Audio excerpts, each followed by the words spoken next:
Cynawn a chroeso cynnes iawn I gadeilan deiniol sant, a noffrwm o Gosber a gan, gyda Thrwyddedu a Gorseddu Canoniaid. Ar ôl y gwasanaeth bydd te a choffi ar gael, felly croeso chi aros gyda ni. A very warm welcome to you all to St Daniel's Cathedral, to our offering of Evensong with licensing and installation of Canons. There will be tea and coffee available after the service, so you're very welcome to stay with us. Dewch blant, grandewch arnaf, dysgaf I chwi ofn yr arglwydd.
begins the 27th verse of the 40th chapter of the book of the prophet Isaiah. Why do you say, O Jacob, and speak, O Israel, my way is hidden from the Lord, and my right is disregarded by my God? Have you not known? Have you not heard? The Lord is the everlasting God, the creator of the ends of the earth. He does not faint or grow weary. His understanding is unsearchable. He gives power to the faint and strengthens the powerless.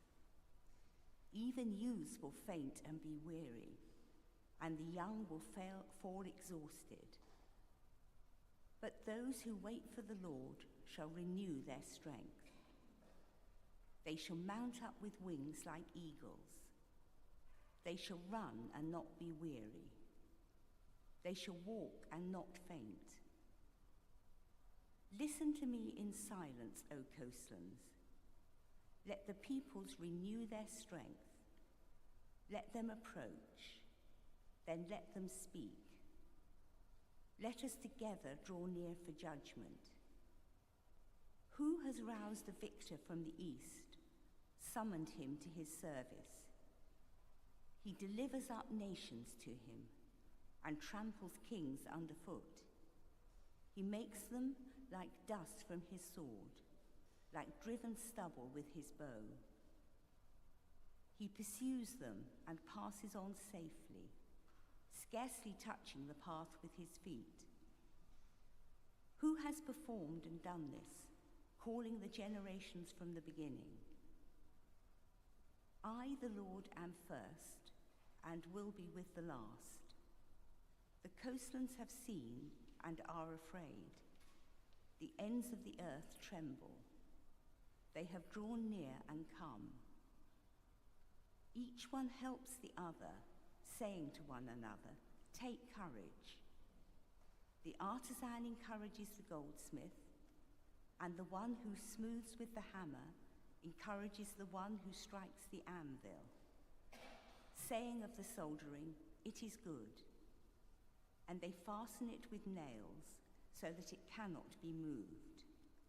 But you, O Israel, my servant Jacob, whom I have chosen, the offspring of Abraham, my friend, you whom I took from the ends of the earth and called from its furthest corners, saying to you, "You are my servant. I have chosen you and not cast you off. Do not fear, for I am with you. Do not be afraid, for I am your God. I will strengthen you. I will help you. I will uphold you with my victorious right hand. Yes, all who are incensed against you shall be ashamed and disgraced. Those who strive against you shall be as nothing and shall perish. You shall seek those who contend with you, but you shall not find them. Those who war against you shall be as nothing at all. For I, the Lord your God, hold your right hand. It is I who say to you, "Do not fear, I will help you." Here ends the first lesson.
Yma y mae yn dechrau pedwaredd bennod ail lythyr Sant Paul at Timotheus.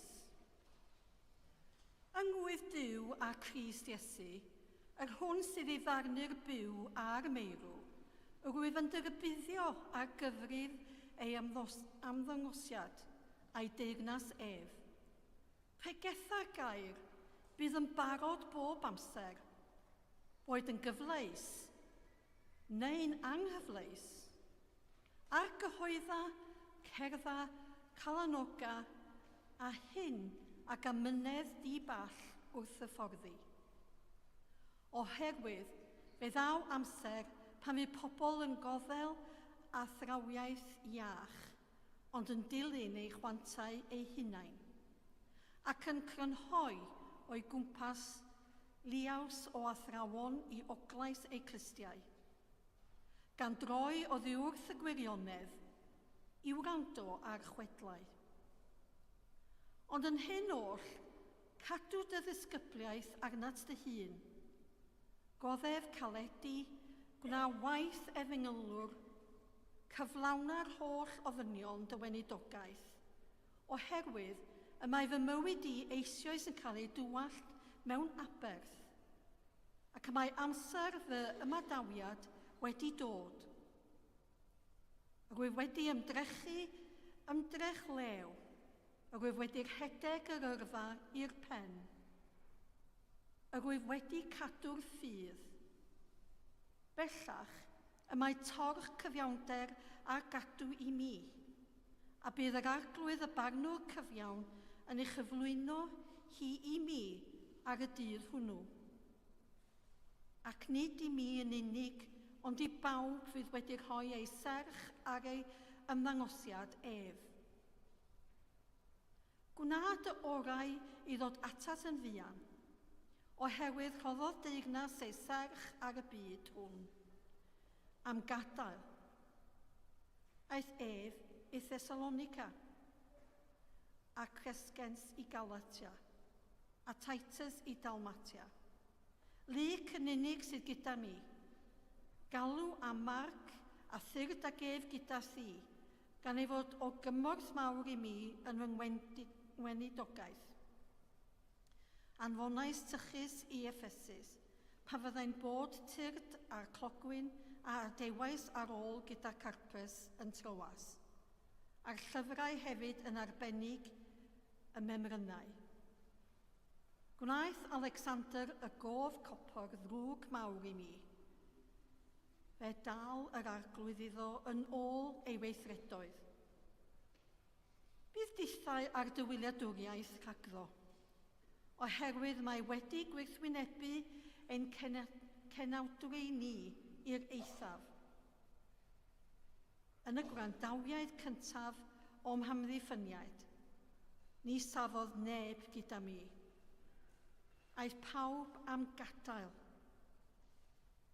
Peidied diw a chyfri hyn yn ei herbyn. Ond safodd yr arglwydd gyda mi, a rhoddodd nerth i mi, mwyn, trwy fi, eu pregethu gael ei gyflawni ac i'r holl genhedloedd gael ei glywed, a chefais fy ngwaredu o enau'r llew. A bydd yr arglwydd eto'n fy ngwaredu i rhag pob cam.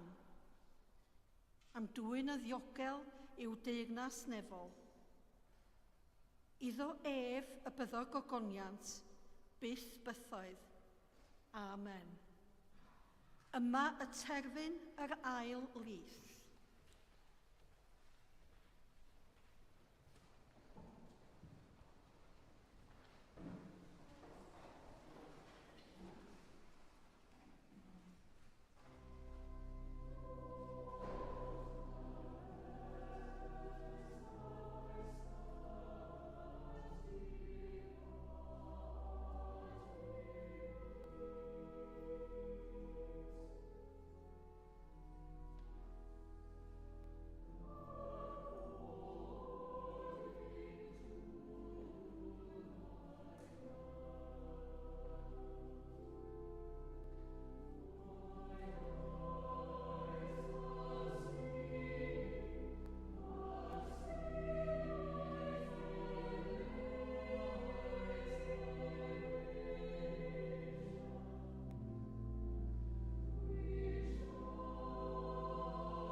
I believe in God, the Father Almighty, maker of heaven and earth, and in Jesus Christ, his only Son, our Lord, who was conceived by the Holy Ghost, born of the Virgin Mary, suffered under Pontius Pilate, was crucified, dead, and buried.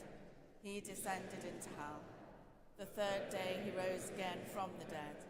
He ascended into heaven, and sitteth on the right hand of God the Father Almighty. From thence he shall come to judge the quick and the dead. I believe in the Holy Ghost, the Holy Catholic Church, the communion of saints, the forgiveness of sins, the resurrection of the body, and the life everlasting. Amen.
bydded i mi siarad yn enw y Duw byw, y Tad, y Mab a'r Ysbryd Glân.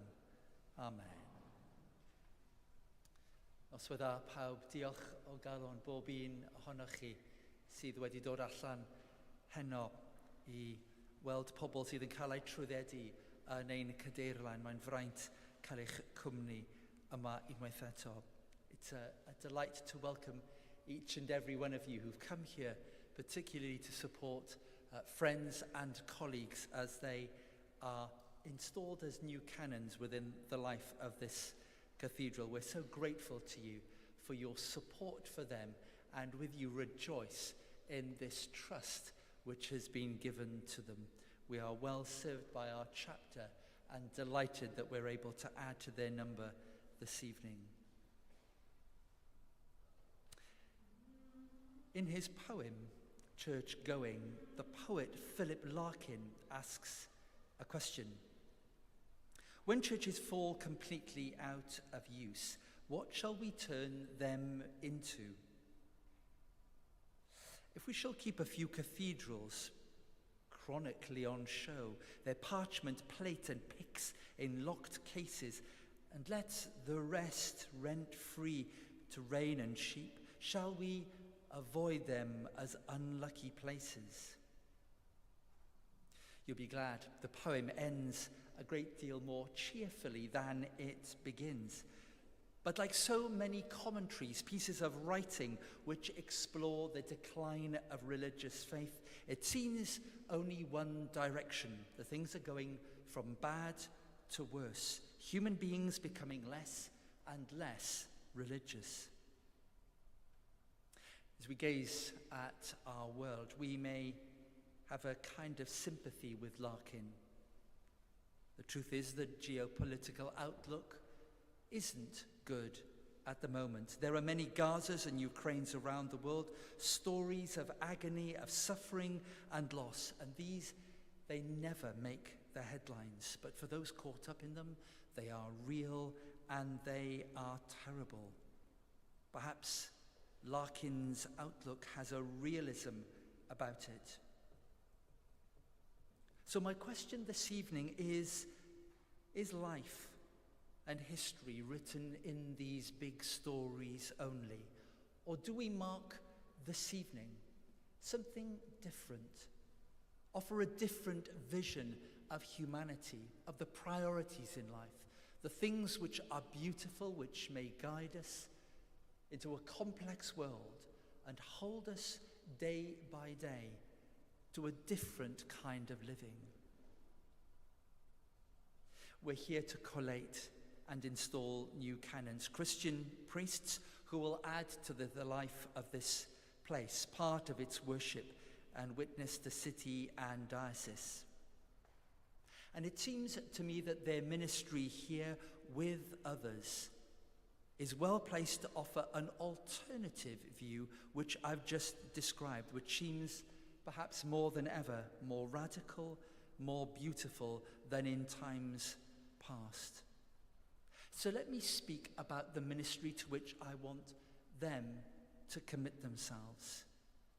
And I want to begin with the most basic activity of the Christian soul known to us, our prayers. Jesus did not say, if you pray, but when you pray. Isn't the Lord's Prayer the most hallowed part of our liturgy? Still, when people begin to utter the words, many will join in with echoes from perhaps a forgotten past, yet still resonating deeply within them. And have we ever been more conscious of the connection between this inner world, our soul, our heart, and the outer world? As we continue to recover from COVID, our own nation wrestles with a different kind of epidemic now, a crisis perhaps of well-being, mental health under pressure, anxiety skyrocketing. The inner space has never been under the kind of pressure from the attritions which come our way, be it through social media or fears for the future or a cost of living crisis. These are formidable realities with which to grapple. And one of the great pieces of wisdom that we, Christian people, have to offer is that we know we cannot control them, but we can manage.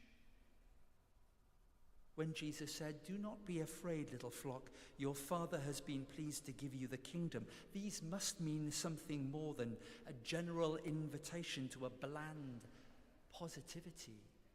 We have a Father in heaven who loves us, who is concerned about our lives, our choices, and our values, and is there at our side, causing to grow in us that which is good, gently placing a finger on the need for reform. What lies within this activity of praying is a conviction that God will meet us in times of challenge, giving us new inner resolve, a peace the world cannot give, and a confidence to face the future. You see, prayer like this is not a shopping list, a repetition of the things that we might long for. Prayer makes space for a conversation to grow between God and us. And in meeting with God, resting and being with God, things change, not only in terms of our perspectives, but our drawing on resources we long thought absent, but now seem ours in new supply. Brothers and sisters, those called to this new charge this evening, above everything else, be a prayer here in this place and for its ministry. And the second thing that I want to say about the Christian ministry we celebrate this evening is that we celebrate this place with its history, with its stories, with its open doors, with its windows, with its choirs, its songs, its readings, its disciplines, because together place has the opportunity to give something unique to our world. My favourite church, if archbishops are allowed such things, is to the north of here, where there isn't a congregation any longer, but step through the threshold and you will be in a place where those stories, that sense of space, that quiet, that invitation not only to look at stone and brick, but to peer beyond and see something sacred, is as palpable as it can be. Sometimes buildings do the heavy lifting for us. And our diocese has long recognized that through opening our churches, inviting people to come in and acknowledge and know this space is different, is to invite them not just to a story of a saint, a history, a stillness, but to meet God as well. We talk of thin places, that idea that between heaven and earth the line is drawn very, very thinly. Isn't our task to make here such a thin place? The psychologist Carl Jung said that busyness is not just of the devil, it is the devil. This place offers a space to unbusy, to take time out, to let and drink in the atmosphere of this place, so that we may be ushered more closely into the company of God. Prayer and place. I want to end with one last word, and that is that the ministry here in this place can speak. There is a witness to the world which sometimes we forget. Jesus was the master storyteller. He had that capacity, didn't he, to take the everyday, the simple, and somehow wield in something true about God, referencing fields, markets, towns, parties, whatever it was. And sometimes there was a sting in the tail, and expectations turned on their heads. Whether in the history of wars or disputes or of miracles or acts of heroism, our buildings can witness still to the beauty of Jesus Christ.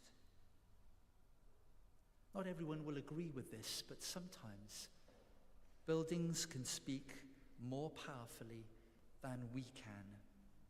What I mean is that sometimes we over-tell our story.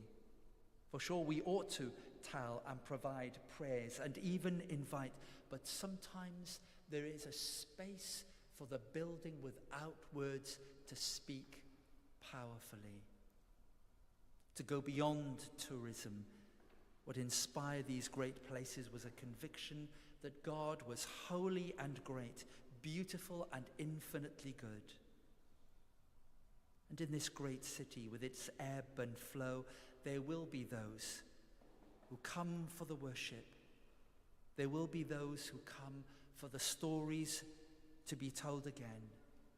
There will those who come for solace and quiet, the lost and the lonely, and simply want an assurance their lives have meaning, that someone cares.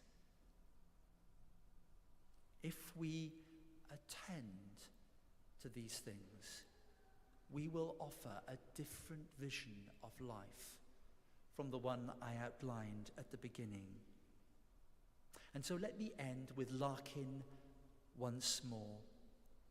He said, "A serious house on serious earth it is, in whose blent air all our compulsions meet, are recognized and robed as destinies, and that much never can be obsolete, since someone will forever be surprising a hunger in himself to be more serious and gravitating with it to this ground which he once heard was proper to grow wise in, if only that so many dead lie around."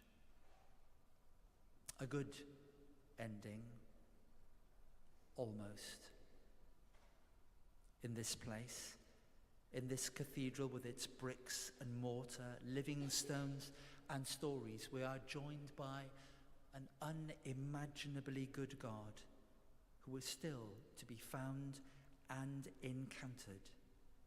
And surely it is this we celebrate tonight, to which we commit ourselves, those newly about to be installed, so that with Christ we may bring hope to our world. Pray it may be so. In the name of God, Father, Son, and Holy Spirit. Amen.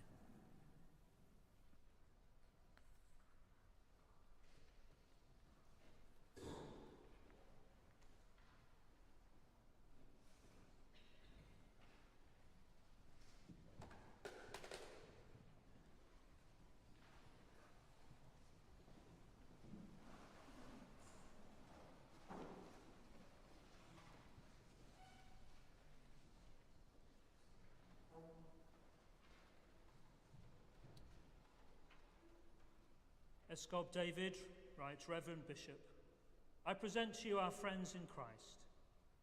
Kim Williams to be installed according to your mandate as Canon Treasurer of this Cathedral Church. Roland Barnes to be installed according to your mandate as Canon Primus of this Cathedral Church. Richard Wood to be installed according to your mandate as Canon Tertius of this Cathedral Church. Miriam Beecroft and Stuart Elliott to be licensed as honorary canons of this Cathedral Church. Thank you, Archdeacon. Richard, Roland, Kim, Miriam, Stuart. It's my pleasure and privilege as Assistant Bishop to present to you these letters of our Most Reverend Father in God, Andrew, Archbishop of Wales and Bishop of this diocese, assigning you to the offices that have been entrusted to you in this cathedral church. Gweddiwn. Grist a bugail, sy'n ein trochi a'n amrywiaeth gyfoethog dyroddion yn galw i gynnig popeth a gawn mewn gwasanaeth i'n gilydd. Moes dyfendith ar Kim, Roland, Richard, Miriam, Stuart. A phawb sy'n gweinidogaethu yn yr esgobaeth hon, fel y boi harddech a ddoliad, twf dy eglwys, a'r cariad a ddangosir i yngenus fyd, draws newid bywydau, a chyhoeddi dywirionedd yn ein dyddiau ni, trwy'r un Iesu Grist, ein gwaredwr. Amen.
Our friends in Christ, we have placed you into the stalls assigned to you in this cathedral church. May God the Father, the maker of heaven and earth, your help from the hills, not let your foot be moved and preserve you in all your ways. May God the Son watch over you, be your shade at your right hand, so that the sun shall not strike you by day, nor the moon by night. May God, the Holy Spirit, watch over your going out and your coming in, from this time forth, forevermore. In Christ's holy name. Amen. Gawn ni eistedd, shall we sit?